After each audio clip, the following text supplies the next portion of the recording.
Hello and welcome. I'm Darren, and today I'm going to talk a little bit about my kind of initial thoughts with the Moza R16.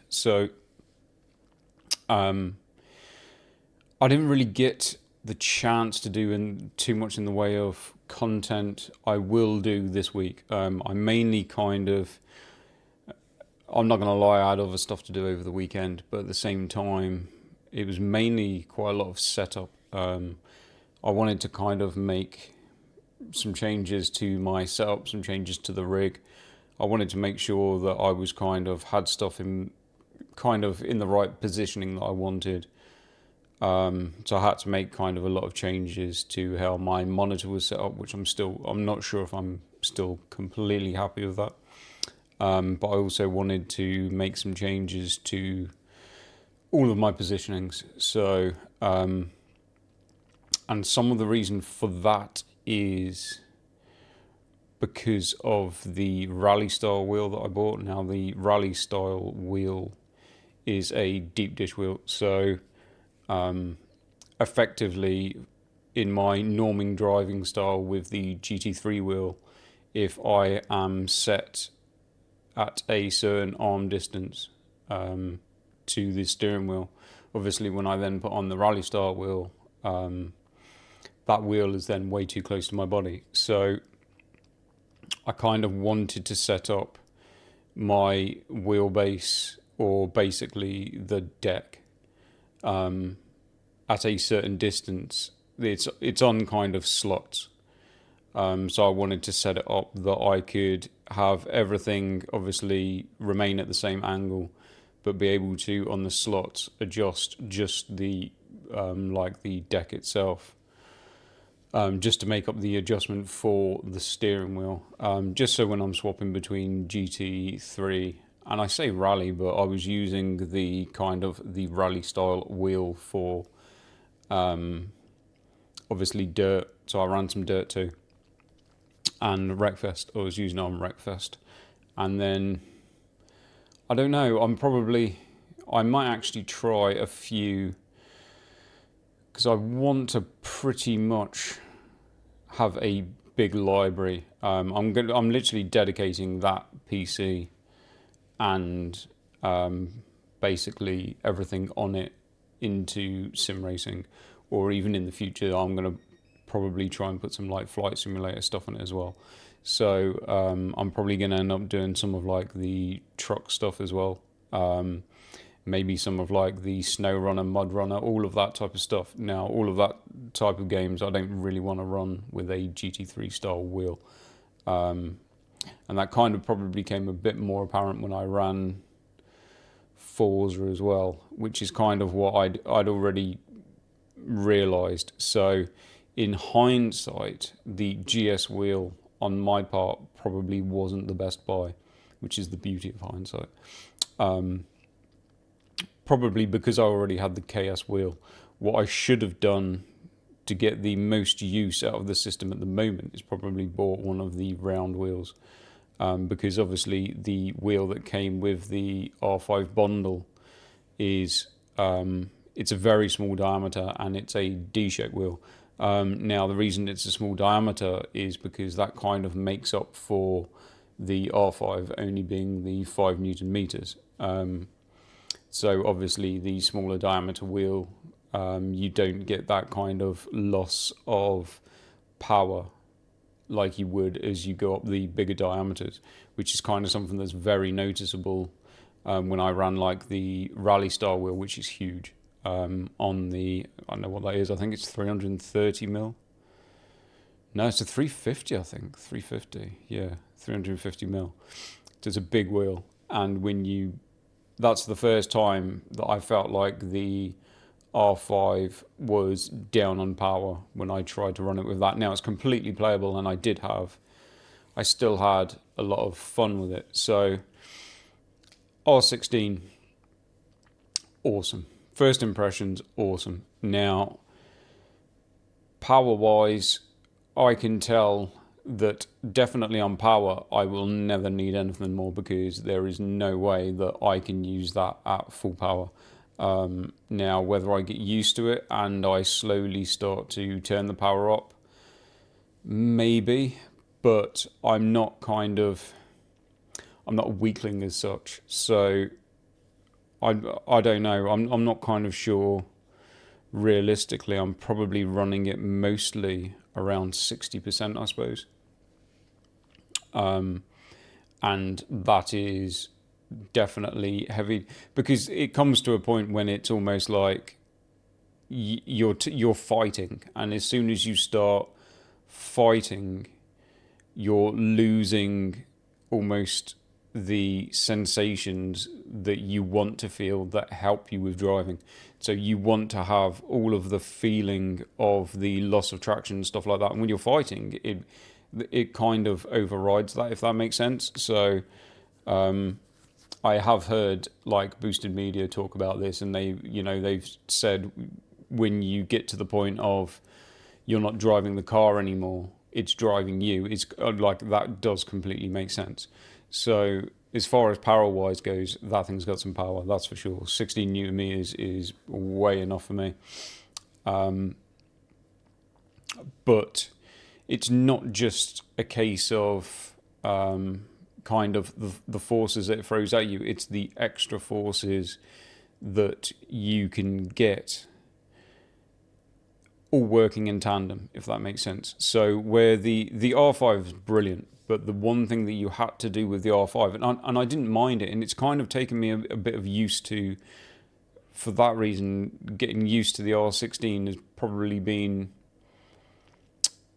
bigger than what I thought. And the reason was, so with the R5, because obviously it has this lower torque limit, so obviously it's 5 newton meters, but then that's 5 newton meters that it has available in total. So when you're trying to kind of portray the feeling of quite a lot of things going on at once, so if you imagine you're on track GT3 racing, something like that, and you've got maybe a lot of road sensitivity feelings that are turned up, and then you've got a high level of like curb details. When you try to run your road feeling and then you hit your curb and you've got your curb details, and then you still want to have that feeling of weight shift and then weight loss, which will give you the feeling of the car obviously becoming unbalanced and you starting to lose grip, and obviously you want to feel all of this at the exact moment so that you can then react to it. What you have to do with the R5 is dull down a lot of the other sensations to make sure the most important one, which is the weight shift and the loss of grip, is available to you. So it's not a case of it's trying too much to push like the curb details or something like that, which will then override the amount of power that it can send to you for the sensation that you want, which is the most important sensation. Now, with the R16, that all of that is gone. So now what I'm getting is a lot of feelings that I never obviously felt before. So there's way more enough, there's easily enough power that it can give me my road details, my curb details. You feel kind of undulations in the road. You're going to get all of your weight shift, your balance shifts, and obviously I'm able to get all of those feelings and react in a quicker way. So with the R5, I'd find if, as you were losing grip in something like, obviously I race Assetto Corsa or Assetto Corsa Competizione, that's probably my main game. Obviously I have other racing games, but that's probably the one that I race the most. And I found a way to dial in the R5 that would give me, I mean, it was a really good experience. It would give, but I found a way to dial it in. The most important experience of losing grip was the prominent above anything, and it was like the main feeling that I had. So other sensations I would lose or would be very dulled compared to that main thing. and I kind of had it dialed in that I could most of the time catch a sudden loss of grip and correct and get myself out of trouble. Basically, I'd be able to react quick enough. But the only one thing I did find, which this I find strange, is if you were in a situation, or if I was in a situation where I'd either caught it too late or it was uncatchable to a degree, you'd instantly find yourself facing the wrong direction. And no matter how much you tried to get yourself out of that, it was game over. Once the back end of the car had got to a certain limit, it was game over. Now, I'm actually finding, and I didn't even know this was possible, but I'm actually finding with the R16, if I've gone past the limit and I'm either too slow on reacting or I've just really overcooked it way too much, I'm finding I'm not actually spinning. So I'm actually able to almost drift the car to a degree. I'm kind of, sending it out to like 90 degrees and then able to hold it and then correct myself again. So I'm not actually finding myself facing the wrong direction anywhere near as much, even though I've gone past the point of, your normal kind of correction. I've gone past that point, but I'm still able to almost stop myself from facing entirely the wrong direction. So that's quite interesting. I didn't expect that, and I'm quite surprised, but it's happened to me quite a few times because I have been obviously, which is why I haven't done a lot of content. I have been testing and playing a lot with settings a lot more because now there's a lot more going on. Now, obviously, as far as the software, it's exactly the same thing. The one thing that I was quite surprised is, which I didn't think would happen, I kind of thought that plugging in the R5, because obviously I'm on the same system and I'm using it's obviously the same software, so the Moza House software. Now, when I plugged the R16 in, it's obviously changed it over, took the R5 off, put the R16 in, and it's reset all of the parameters and all of the kind of presets that I had. Now, in the Moza software, you'll have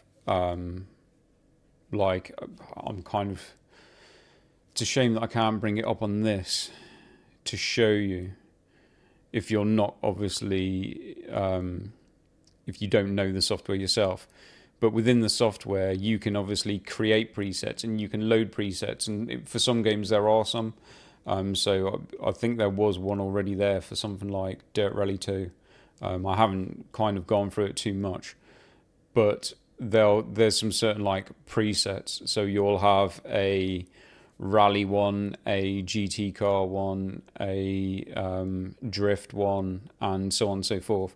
Now you can kind of, as you play around within the software and you set different parameters for different games, you're going to be in the software and you're going to be shifting quite a lot of stuff for different games.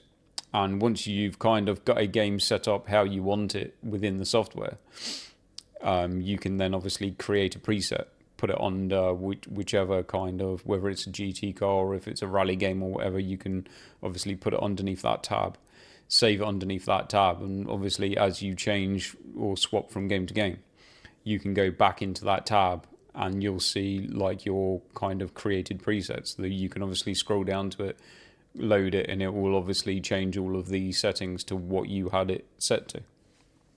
I'd imagine probably most other brands have a similar thing. Surely, I would have thought. It's obviously extremely handy. You don't want to obviously be changing games and then messing around with settings and then trying to remember what you had last time. That would be a nightmare. Or you'd end up kind of with a notebook writing everything down, which wouldn't be that great. So now when I moved from the R5 to the R16, it cleared all of the presets that I had created for the R5. Now, whether I plug the R5 back in and it reloads them again, I'm not sure. But obviously it cleared all of those presets. So I've kind of spent the weekend going through games and playing around with it. Obviously, like I said, there's more available to me now. I don't think there's anything available extra, obviously, within the software. So there's no new settings available, but there's more sensations available to me now. And things are more prominent now. So it means that some of the adjustments that maybe weren't so noticeable if I change stuff on the R5 are more noticeable now. So I'm kind of in the software and readjusting stuff for the different games. And yeah, that's pretty much where I spent the weekend. So like I said, I haven't actually recorded a lot of gameplay. But I played Assetto Corsa Competizione. Now that one has kind of a calibration for it. So GS wheel I had plugged in.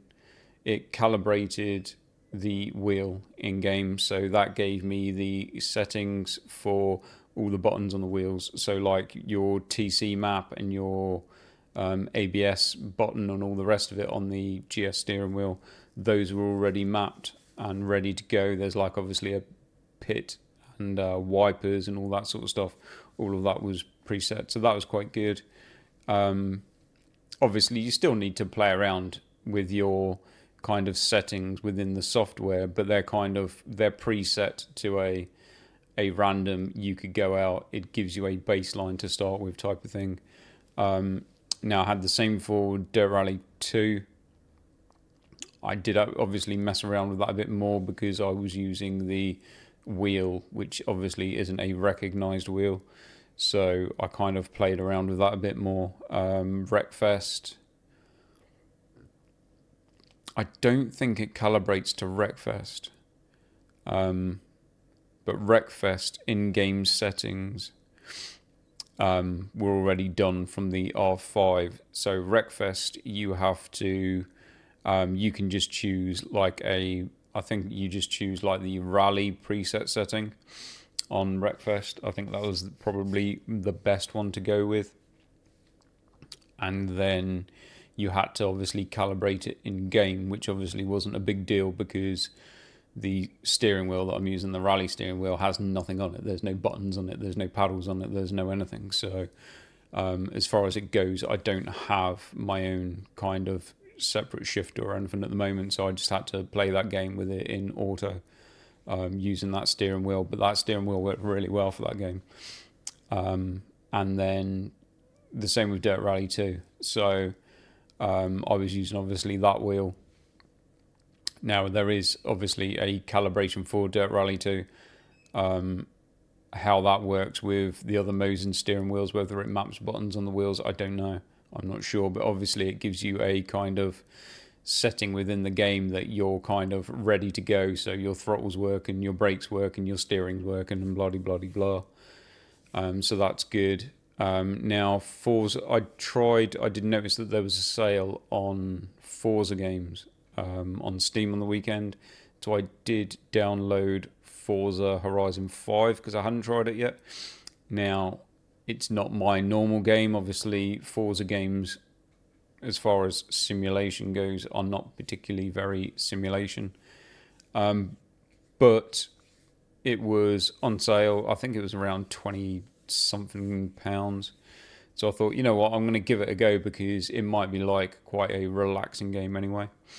Now on the Moza app for that, there is, if you go to it's one of the last pages where you can download the firmware and software updates. I think there's a tab at the top of it which goes to, I can't remember what the name of the tab is off the top of my head. I think it's like experimental or something, which gives you the option to, I think it will give you the option to download like a beta firmware and stuff like that. If you go into there, it's a bit strange that they've put it there, but I kind of understand. There is a like a turn on off tab for Forza. So I turned that on, went into Forza. There's no preset for Forza, so I had to go into the control scheme in the game and then do the kind of, you know, wherever it was for accelerate, press on it, put my foot on the accelerator, and the same with the brake, and then the same with the steering wheel. So I had to obviously do all of my buttons for the steering wheel, steer left, steer right, paddles, all that sort of stuff. But I mean, realistically, probably took me like 3 or 4 minutes. Yes, there are other brands. I'd imagine your Logitech for sure. Thrustmaster probably, Fanatec probably will have a preset that you can probably just in the game probably select Fanatec or whatever, and you're probably good to go, and you might not have to do that stuff. That is the one thing about Moza. I have kind of criticized it in the past, but at the same time, they are relatively new. Well, I mean, they're really new on the market compared to the likes of Thrustmaster and Logitech and Fanatec. So, you know, that type of stuff probably is going to take a bit of time. The other thing is, obviously, those are Xbox games, and as far as it goes, Moza have only just released their first Xbox compatible stuff. So hopefully in the future we might see kind of the compatibility or the presets. It's not a case of it's not compatible. There is obviously, you know, a bit of work to be done when it's not, but it would be nice to have those kind of quick configure presets, which obviously some of the other brands will offer. So a little bit of playing around with the Forza games, and I think the Wreckfest one again, I don't think that's only Moza. I think I had a bit of a mess around with the R5 when I tried to configure Wreckfest, and I think that was a problem with a lot of brands. I think Logitech might have been alright, but I think there were even people with Thrustmaster that were having issues. I think there were people with Fanatec that were having issues.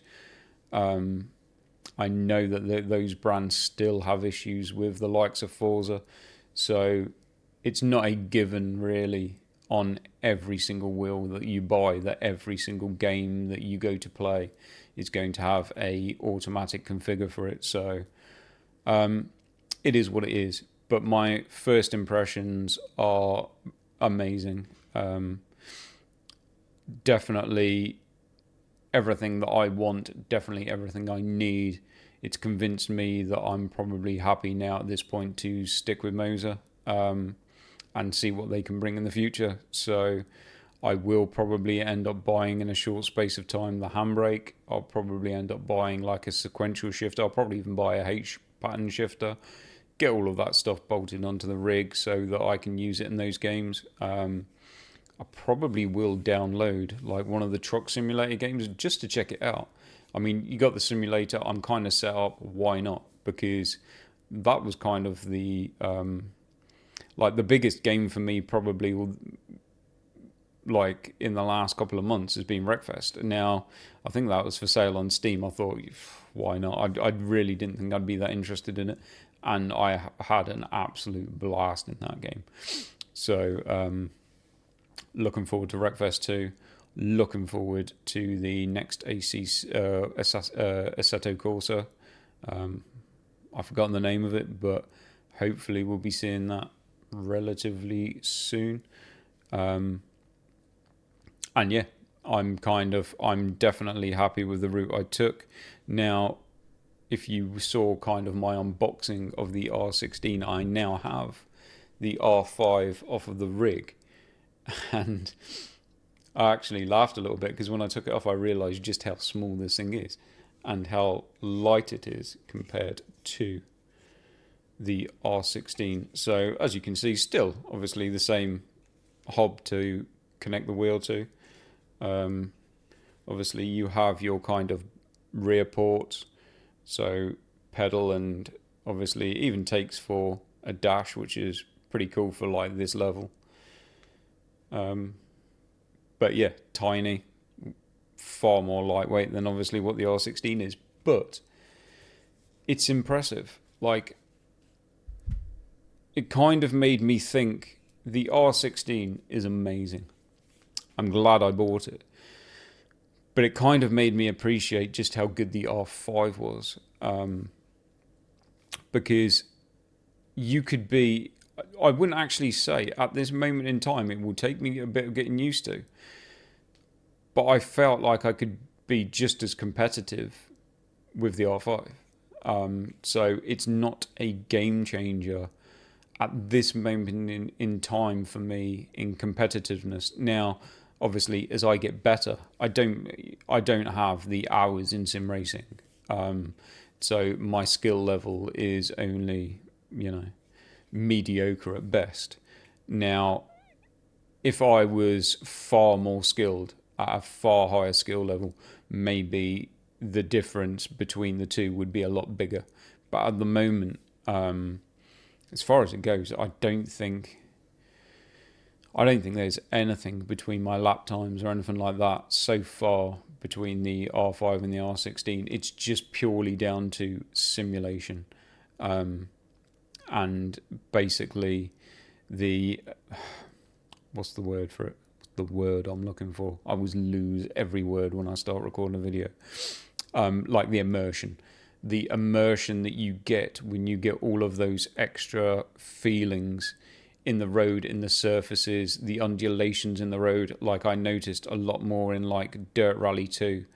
You felt a lot more when there's kind of like ruts within the road. You felt a lot more of the car going into those ruts. You got a lot more feeling from that, a lot more feedback in the wheel, a lot more kind of the feeling of like the loss of balance and the shift of balance.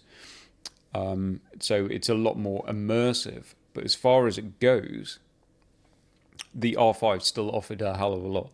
So the R5 was a good purchase for me, and the R16 so far has been a great purchase for me.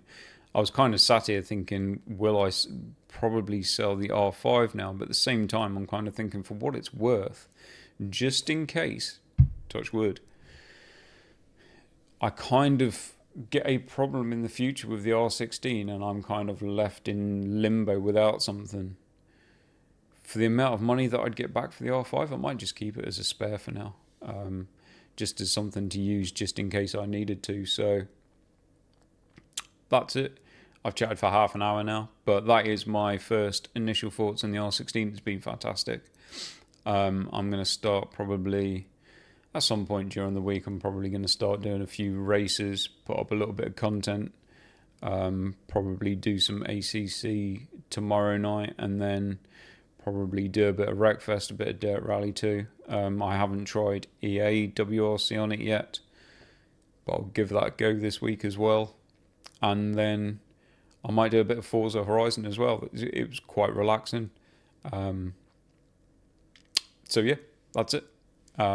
If you liked, give me a like, and I will catch you in the next one.